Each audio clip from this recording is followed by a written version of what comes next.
샬롬, 하나님과 동행하는 새벽기도회 달라스 임마누엘 교회 권성철 목사입니다. 오늘도 하나님과 동행하며 풍성함을 누리시는 저와 여러분 되시길 주님의 이름으로 축복합니다. 오늘 말씀은 에스겔서 30장 1절에서 9절까지의 말씀입니다. 또 여호와의 말씀이 내게 임하여 이르시되 인자야 너는 예언하여 이르라. 주 여호와께서 이와 같이 말씀하시되 너희는 통곡하며 이르기를 슬프다 이 날이여 하라. 그날이 가깝도다. 여호와의 날이 가깝도다. 구름에 나를 것이요 여러 나라들의 때이로다. 애굽의 칼이 임할 것이라. 애굽에서 죽임 당한 자들이 엎드러질 때에 구스에 심한 근심이 있을 것이며 애굽의 무리가 잡혀가며 그 터가 헐릴 것이요 구스와 붓과 룻과 모든 섞인 백성과 굽과 및 동맹한 땅의 백성들이 그들과 함께 칼에 엎드러지리라. 여호와께서 이와 같이 말씀하셨느니라. 애굽을 붙들어 주는 자도 엎드러질 것이요 애굽의 교만한 권세도 낮아질 것이라. 믹돌에서부터 수에네까지 무리가 그 가운데서 칼에 엎드러지리라. 주 여호와의 말씀이니라. 황폐한 나라들 같이 그들도 황폐할 것이며 사막이 된 성읍들 같이 그 성읍들도 사막이 될 것이라. 내가 애굽에 불을 일으키며 그 모든 돕는 자를 멸할 때에 그들이 나를 여호와인 줄 알리라.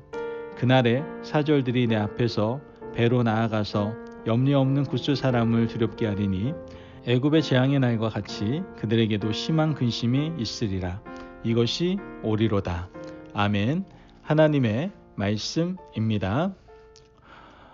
여러분, 우리가 인생을 살아가면서요, 친구의 어떤 덕을 보지 못하더라도요, 바른 길을 걷고 바른 마음을 가진 그러한 친구를 만나면 우리 인생이 굉장히 평안할 수 있죠.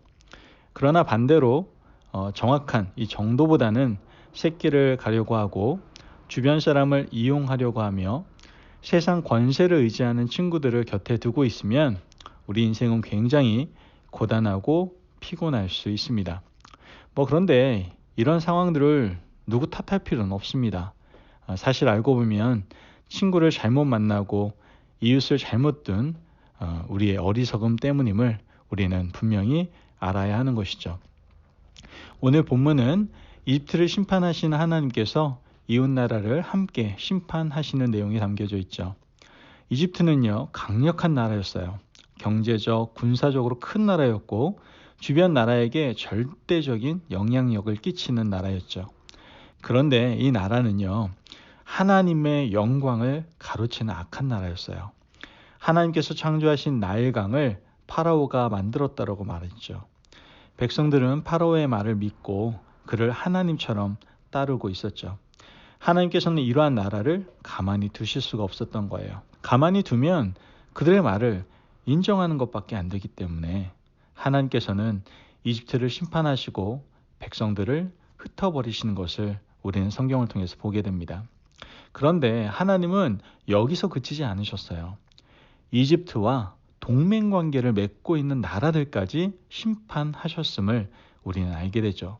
첫 케이스가 바로 구스였습니다. 오늘 말씀 4절 말씀을 보면 애굽의 칼이 임할 것이라. 애굽에서 죽임당한 자들이 엎드러질 때에 구스에 심한 근심이 있을 것이며 애굽의 무리가 잡혀가며 그 터가 헐릴 것이요. 아멘. 이집트와 구스는 이 군사 동맹을 맺고 있었죠. 바벨론에 대항하기 위해서 두 나라는 동맹 관계 가운데 있었어요. 하지만 엄밀하게 말하면 구스가 이집트를 크게 의지하고 있는 그러한 형국이었죠. 하나님께서는 유다에게도 경고하셨거든요.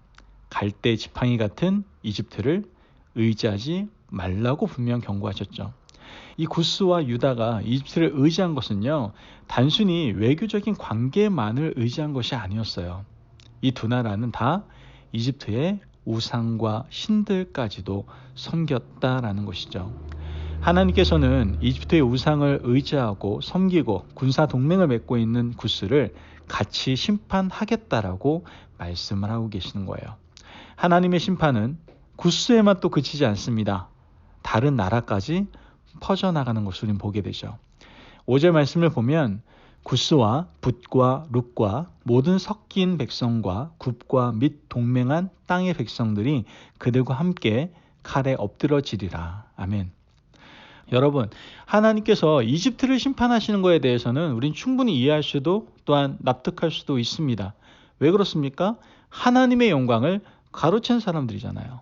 그런데 이 동맹을 맺은 나라까지 심판해야 될 이유가 있을까요? 하나님은 도대체 왜 이러셨을까요? 이 주변에 있는 나라들은요, 사실 수평적 동맹 관계가 아니라 이집트를 섬겼던 거예요. 하나님보다 더 많이 의지했다라는 것이죠. 그래서 하나님은 자신 스스로 세상을 창조한 주인이심을 드러내시고 지금껏 의지했던 이집트는 이 세상을 창조한 신이 아니고 갈대 지팡이에 불과하다는 것을 보여주고 계시는 것이죠. 하나님이 이렇게 말씀하고 계십니다. 8절 말씀을 보면 내가 애굽에 불을 일으키며 그 모든 돕는 자를 멸할 때에 그들이 나를 여호와인 줄 알리라. 아멘. 지금 하나님께서는 내가 여호와 하나님인데 너희는 지금 누구를 의지하느냐? 라고 말씀하시면서 분별력 없는 동맹국들을 지금 다 멸절시키신 것이죠. 그러므로 우리가 기억해야 할 것이 있어요. 그것이 뭡니까? 바로 분별력이에요. 영적 분별력은요, 중요한 덕목 중에 하나입니다. 특히 사람에 대한 분별력 굉장히 중요하거든요. 이웃과 친구를 잘 사귀고 공동체를 선택하는 분별력이 우리에게 꼭 필요합니다. 이 분별력을 통해서 우리의 영혼의 풍요와 멸망이 결정되기 때문에 그렇죠. 그런 면에서 여러분들 임마누엘 공동체에 함께 한다는 것, 이 굉장히 큰 축복임을 여러분들 꼭 기억하시기를 바랍니다. 아멘. 성경을 보면요, 모든 사람들이 악을 따라갈 때 그것을 따르지 않는 분별력을 가진 사람들도 있고요, 반대의 경우도 있죠. 열왕기하 18장을 보면 여러 나라들이 아수르를 두려워하고 있었죠. 그들은 곡물을 들고 아수르에 줄 서고 있었어요. 아수르와 손잡지 않으면 어떻게 되기 때문에? 망하기 때문에 그렇겠죠. 그런데 남유다 히스기야 왕은요, 아수르와 동맹을 맺지 않았어요. 열왕기하 18장에서 그 이유를 히스기야가 여호와를 의지하였기 때문이라고 분명히 말씀을 합니다. 여러분, 세상에 하나님보다 더 큰 사람은 존재하지 않아요. 분별력 없는 우리 눈에 크게 보인다 할지라도 하나님보다 더 큰 사람은 결코 존재할 수 없어요. 세상 만물이 다 하나님의 피조물이기 때문에 그렇죠. 히스기야는 이 단순한 진리를 붙잡았기 때문에 하나님 한 분을 의지하고 아수르를 의지하지 않았던 거예요. 하나님은 히스기야의 손을 들어주셨죠. 히스기야를 통해서 남유다를 위기 가운데에서 건져주시는 하나님의 놀라운 은혜를 우리는 성경을 통해서 보게 되는 거예요. 여러분, 모든 사람이 다 따라간다고 해도 우리가 따라가지 않는 분별력을 가지려면 누구를 의지해야 돼요? 여호와 하나님을 의지해야 한다는 것이죠. 하나님은 지혜의 근본이 되시기 때문에 우리에게 마르지 않는 지혜를 공급해 주실 줄 믿습니다. 아멘. 또한 사람을 제대로 분별한 믿음의 사람도 우리는 성경에서 발견하게 되는데요. 그 사람이 바로 바나바예요. 사울이 회심을 하고 예수님의 제자가 되겠다라고 제자들 앞에 나타났지 않습니까? 사람들은 모두 다 등을 돌리고 피합니다. 왜 그래요? 이 사울이 언제 다시 우리를 잡아서 옥에 넘겨줄지 모르는데 어떻게 이 사람을 믿겠느냐라는 것이죠. 아무도 사울 곁에 가까이 하려고 하지 않았어요. 하지만 바나바는 달랐다는 것이죠. 바나바는 사울을 도와주고 하나님의 제자 공동체에 편입시켜 주려고 노력을 기울였어요. 사도행전 11장 말씀을 보면 바나바는 착한 사람이었으며 성령과 믿음이 충만한 사람이었다라고 분명히 얘기하고 있죠.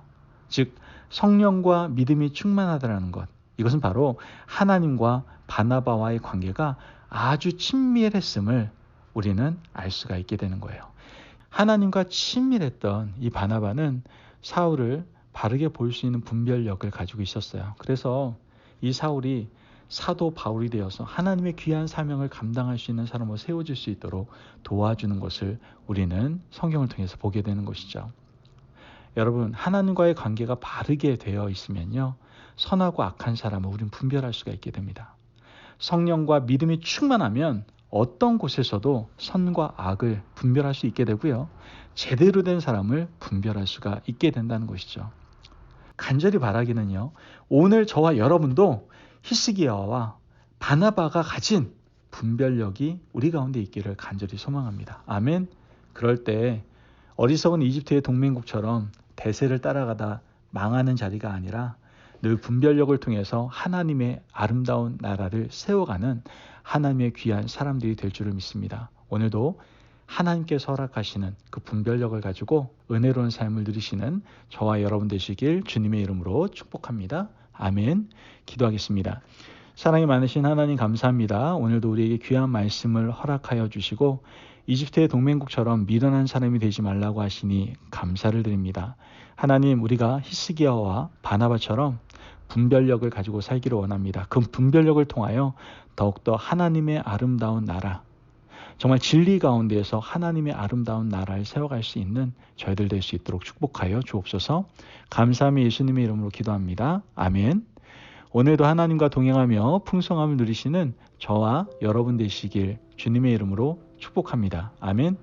여러분, 제발 흘러가는 대로 대세를 따라가다가 망하는 인생이 아니라 진리 위에 바로 서는 바른 분별력을 가지고 살아가는 저와 여러분이 되시기를 간절히 바랍니다. 말씀 안에서 승리하십시오.